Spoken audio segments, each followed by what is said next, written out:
V prostorih občine Straža so v sklopu praznovanja občinskega praznika odprli slikarsko razstavo Novomeščanke Maje Mlakar, ki sicer odprtja svojih razstav pogosto popestri tudi z lastnimi glasbenimi stvaritvami.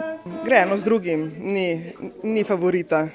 Moji motivi so predvsem pokrajina, ki izhaja nekako iz angleške, škotske pokrajine, kjer sem bila že večkrat in tam ti navdihne dušo.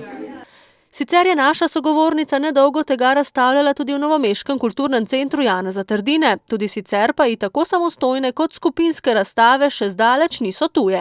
Ja, nekaj je novih slik, nekaj pa še takih, kot so bile tam. Tole je 8. samostojna, pa še 7 skupinskih razstav. Kako pomembno ustvarjalno vlogo v njenem življenju pa ima glasba? Glasba sama je tudi en del mene in teksti pač pridajo ob različnih časovnih intervalih.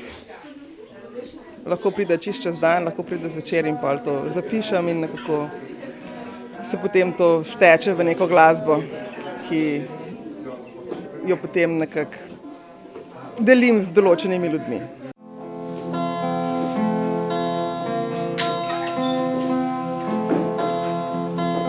Ali si posadil drevo, da bo zraslo mogočno visoko in da bo tam, ko te več ne bo, pesem listja v vetru pela.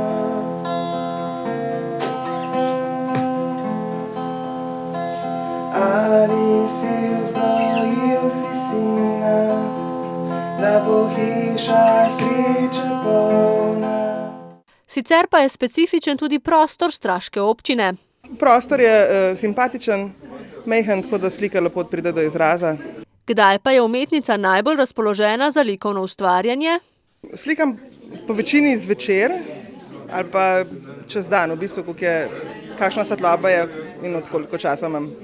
Izrazitost barv slik je tista, ki jo sleherni gledalec zlahka opazi.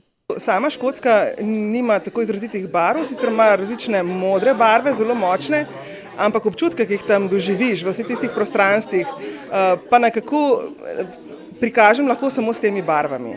Eno tako neskončno radost, veselje do enega takega bivanja vetra in hišic in same pokrajine, ki je čudovita. Če je že škotska pokrajina tako lepa, kakšno pa je njeno mnenje o lepotah Slovenije? Slovenija je tudi zelo lepa, nimamo pa tako očarljivih hišic s tistimi belimi dimnički.